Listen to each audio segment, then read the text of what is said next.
안녕하세요. 오늘 여러분과 함께 이야기 나눌 주제는요.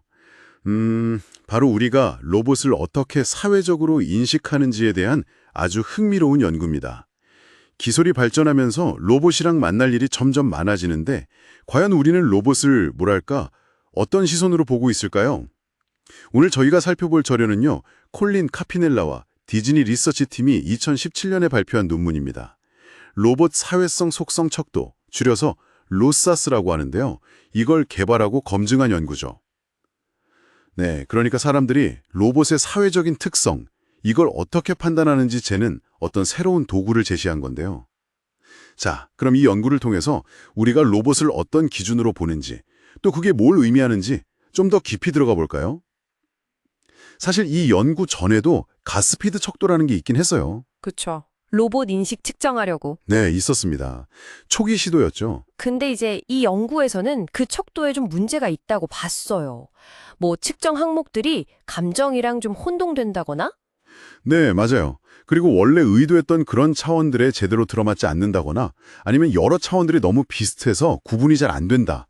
뭐 이런 지적들이 있었죠. 아하, 그랬군요. 네, 그래서 여기서 이제 연구진들이 좀 재미있는 시도를 합니다.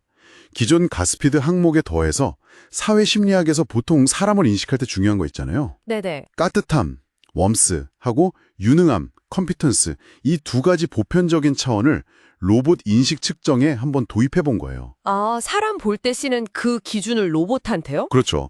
다른 사람의 의도, 그러니까 따뜻함이나 유능함을 파악하는 게 우리 생존에 중요했던 것처럼 어쩌면 로봇한테도 우리가 좀 비슷한 기준을 적용하지 않을까 하고 본 거죠. 와, 신선한데요. 그래서 어떻게 했나요? 그래서 이제 기존 항목들이랑 사회인지 연구 속성들을 막 합쳐서 총 83개나 되는 항목을 만들었어요. 83개요? 와, 많네요. 네, 그걸로 사람들한테 그냥 로봇이라는 그 범주 자체에 대해서 평가하게 한 다음에 통계적인 분석, 탐색적 요인 분석이라는 걸 통해서요. 핵심적인 항목 딱 18개를 추려낸 겁니다. 아, 그 많은 것 중에서 18개로 딱 압축을 한 거군요. 네, 그게 바로 로봇 사회성 속성 척도, 로파스인 거죠. 그래서 분석해 보니까 사람들의 로봇 평가가 어떻게 나타났나요? 결과가 아주 흥미로웠습니다. 크게 3가지 차원으로 딱 나뉘더라고요. 3가지요? 네, 예상했던 대로 따뜻함하고 유능함이 있었고요. 근데 여기에 3번째 차원이 아주 새롭게 등장했어요. 바로 불편함입니다. 불편함이요? 오, 그건 좀 의외인데요. 따뜻함, 유능함은 뭐 그럴 수 있겠다 싶은데 불편함이라. 그쵸? 따뜻함은 이 로봇이 얼마나 좀 친근하고 진실되게 느껴지냐 이런 거고, 유능함은 얼마나 능정있고 효율적이냐 이걸 나타내는데, 이 불편함은 뭔가 좀 섬뜩하다거나 이상하다, 어색하다 이런 느낌을 재는 차원인 거죠. 허허. 근데 그 불편함이라는 게 그냥 로봇이 좀 낯설어서 그런 건 아닐까요? 저도 처음 보는 로봇이면 좀 어색할 것 같기도 하고. 아, 그거 아주 예리한 지적이십니다. 연구진도 당연히 그게 궁금했겠죠. 이게 그냥 낯선 것에 대한 반응인지 아니면 로봇이라서 특별히 느끼는 건지. 네네. 그래서 확인을 해봤습니다. 우리한테 좀 친숙하거나 아니면 아주 낯선 동물들 있잖아요. 기린이나 오카피 같은. 오카피요? 아, 그 얼룩말 비슷하게 생긴? 네. 좀 낯선 문화권 사람들, 예를 들어 호주인이나 나우루인, 이런 집단에 대해서도 똑같은 로사스 척도로 평가를 시켜봤어요. 아, 비교를 해봤군요. 그렇죠. 낯선 대상이라면 뭐든 불편함 요인이 나올까 하고 본 건데 결과는 아주 명확했습니다. 어떻게 해요? 친숙하든 낯설든 동물이나 사람 집단에 대해서는 이 불편함 차원이 거의 나타나지 않았어요. 아, 정말요? 네, 그냥 따뜻함하고 유능함 2가지로만 평가가 주로 이뤄졌죠. 그런데 로봇을 평가할 때만 유독 이 불편함이라는 3번째 요인이 아주 중요하게 작용한 겁니다. 와, 그러니까 로봇에 대한 불편함은 단순히 처음 보네 하는 그런 낯섦하고는 다른 거다. 네, 그렇다고 볼 수 있죠. 로봇이라는 존재 자체에 대한 어떤 고유한 반응일 수 있다는 가능성을 보여주는 결과입니다. 이야, 이거 진짜 흥미로운데요. 그러면 혹시 로봇의 그 외형, 생김새도 이런 평가에 영향을 미치나요? 뭐 좀 더 사람같이 생겼다거나 아니면 완전 기계처럼 생겼다거나? 오, 정확히 보셨습니다. 당연히 그것도 확인했죠. 연구진들이 로봇 얼굴 이미지를 만들 때 성별 특징 같은 거 있잖아요. 여성적, 남성적, 중성적인 느낌? 네. 그리고 기계랑 인간에 얼마나 닮았는지. 그러니까 완전 인간형, 아니면 좀 섞인 혼합형, 아니면 완전 기계형. 이렇게 다양하게 조합해서 이미지를 만들었어요. 아, 여러 스타일로요? 네.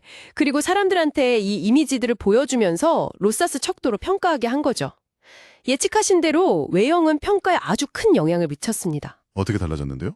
예를 들어서 좀 더 여성적이고 인간하고 비슷하게 생긴 로봇 이미지는 따뜻함하고 유능하면서 점수가 높게 나왔어요. 아, 그럼 반대로 좀 남성적이고 기계적인 로봇은? 네, 맞습니다. 남성적이고 기계적인 로봇 이미지는 불편함 점수가 가장 높게 나타났습니다. 그렇군요. 확실히 보이는 게 중요하네요. 그렇죠. 이게 뭘 의미하냐면 결국 로봇의 디자인 자체가 사람들이 그 로봇을 어떻게 받아들이고 또 잠재적으로 어떻게 상호작용할지에 직접적인 영향을 줄 수 있다는 거죠. 와, 결국 이 로사스 척도라는 게 단순히 로봇에 대한 인식을 측정하는 걸 넘어서서 로봇 디자인을 어떻게 할지 방향을 잡거나 아니면 인간이랑 로봇이 얼마나 잘 지낼지 뭐 그런 상호작용의 질을 예측하는데도 아주 유용하게 쓰일 수 있겠네요. 네, 맞습니다. 이 연구의 가장 큰 기여는 우리가 로봇을 평가할 때도 인간을 평가하는 기준하고 유사하게 따뜻함이나 유능함 같은 걸 사용하지만 동시에 로봇에게만 고유하게 느끼는 불편함이라는 차원도 함께 고려한다는 걸 명확하게 보여줬다는 점이죠. 그리고 로사스는 이 복합적인 인식을 상당히 신뢰성 있게 측정할 수 있는 틀을 제공했다는 데 의미가 있습니다. 네, 오늘 살펴본 것처럼 그냥 화면 속 로봇 이미지나 우리가 머릿속으로 상상하는 것만으로도 로봇의 외형에 따라서 우리의 인식이나 감정이 이렇게 크게 달라질 수 있다는 걸 봤습니다. 자, 그럼 여기서 한 걸음 더 나아가서 이런 질문을 한번 던져보고 싶네요.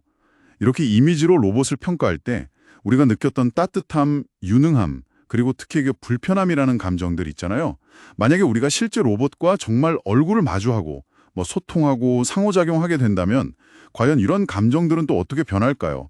그리고 그 변화된 감정은 우리의 실제 행동에는 또 어떤 영향을 미치게 될까요? 여러분도 한번 이 질문에 대해 생각해 보시면 어떨까 싶습니다.